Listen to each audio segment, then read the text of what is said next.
The one interview question everyone dreads. So tell me about yourself. In this session, we'll transform that fear into your biggest strength. That sounds like a promise I need. Let's do it. Hello and welcome to Hello English, the channel that makes learning English easy and fun. That's right, I'm Leo. And I'm Maya. We're so glad you're here with us today. Today, we are tackling the job interview. We'll cover the 3 most common questions and give you the tools to answer them with confidence. So by the end of this lesson, I'll be ready for my next interview.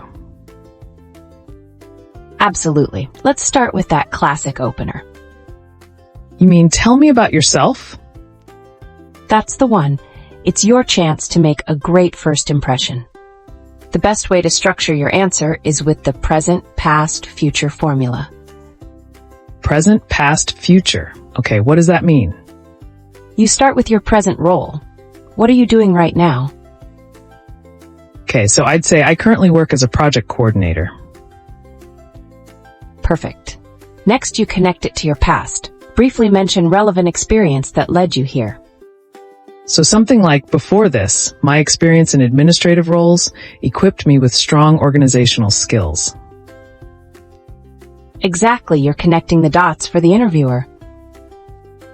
And the last part is future? Yes, you explain why you are interested in this specific job. What are your goals?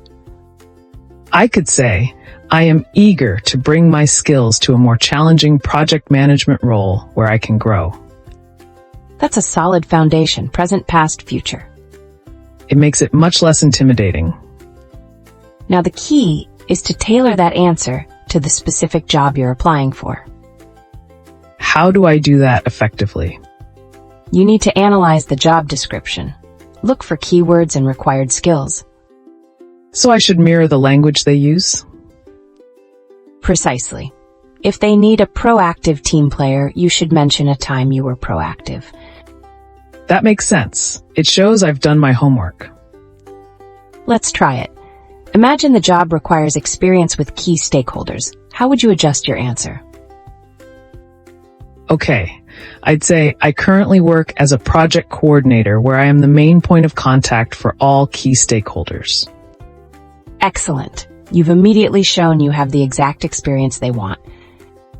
So, I currently work as a project coordinator managing stakeholder communications. Now past. Past. My experience in previous roles has equipped me with the skills to manage complex projects and timelines effectively. And future? Future.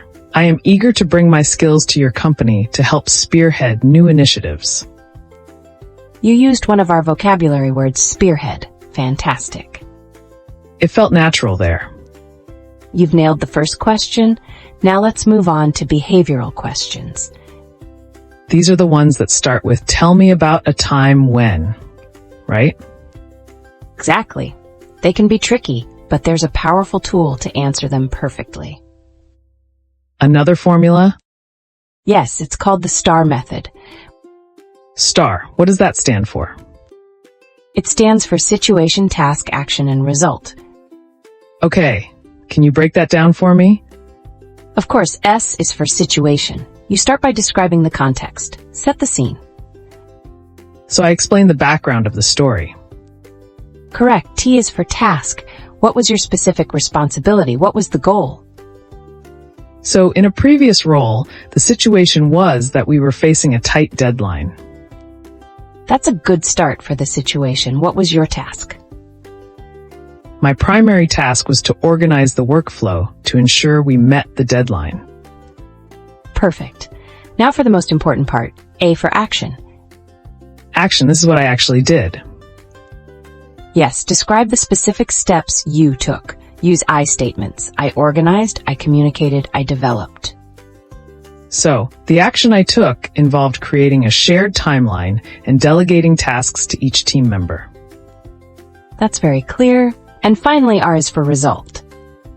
The result. What happened because of my actions? Exactly. What was the outcome? Try to make it measurable if you can.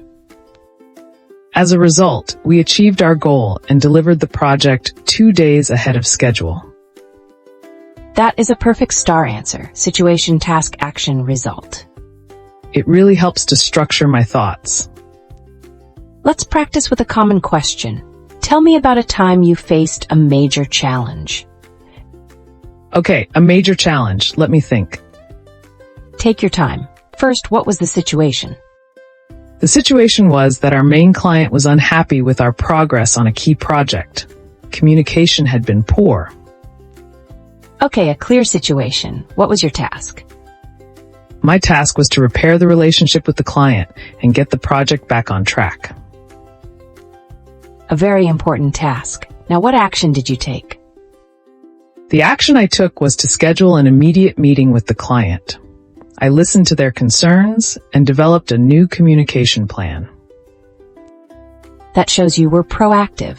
What else? I also created a new progress report that we shared daily, so they were always informed. Great. And what was the result? As a result, the client's confidence was restored. We successfully completed the project, and they signed a new contract with us for the following year. That's a fantastic, compelling story of success. You see how the STAR method makes your answers so much more powerful? Yes, it's much better than just saying I have good communication skills. It shows. It doesn't just tell. That's the key. I feel much more confident about behavioral questions now. Quick reminder. If you're finding this lesson useful, please take a second to hit that subscribe button. It really helps our channel grow. Now for the third and final question we'll cover today. It's another one people often fear. Which one is that? What is your greatest weakness? Oh, that one is the worst. It feels like a trap. It can feel that way, but it's actually an opportunity to show self-awareness. So I shouldn't say I'm a perfectionist. Please don't. Interviewers have heard that a million times. The key is to be honest but strategic. What do you mean by strategic? Choose a real but manageable weakness. Then focus on what you are doing to improve it. So it's about showing growth. Exactly. For example, you could say something about public speaking. Okay, so I could say, public speaking is an area I'm actively working on. That's a good start. Now, what steps are you taking to improve? I've joined a local club to practice regularly, and I volunteer to present in team meetings to build my confidence. That's a perfect answer. It's honest, it shows you're proactive, and it's not a critical flaw for most jobs. So the formula is state the weakness, then explain the actions I'm taking to improve it. You've got it. It turns a negative question into a positive story about your development. That reframes it completely for me. Thank you. You've learned how to answer their questions, but what about your questions? You mean the part at the end where they ask, "Do you have any questions for us?" Yes, you should always have questions. It shows you're engaged and genuinely interested. What are some good questions to ask? Don't ask about salary or vacation time yet. Focus on the role, the team, and the company's goals. Okay, so what's a good question about the role itself? A great one is, what does success look like in this role within the first 90 days? Oh, I like that. It's smart. It shows I'm thinking about performance. It also helps you understand their expectations and the key metrics for the job. Metrics. Another one of our vocabulary words. Indeed. Now, what about a question for the team? I'm not sure. What would be a good one? You could ask, can you describe the team's dynamic? Can you describe the team's dynamic? That gives me insight into the company culture. Exactly. It helps you decide if it's a good fit for you. And maybe one more question about challenges. An excellent idea. Asking about challenges is very insightful. What would I ask? You could ask, what are the biggest challenges someone in this role might face? That shows I'm not afraid of a challenge and that I'm thinking realistically about the job. You've covered all the bases, answering their questions and asking your own. I feel so much more prepared now. Let's do a very quick review of what we learned. Okay, a quick recap. First, for tell me about yourself, we use which formula? Present, past, future, and I must tailor it to the job. Excellent. Second, for behavioral questions, we use The STAR method, situation, task, action, result. perfect. And finally, for the weakness question, Be honest and show what I'm doing to improve.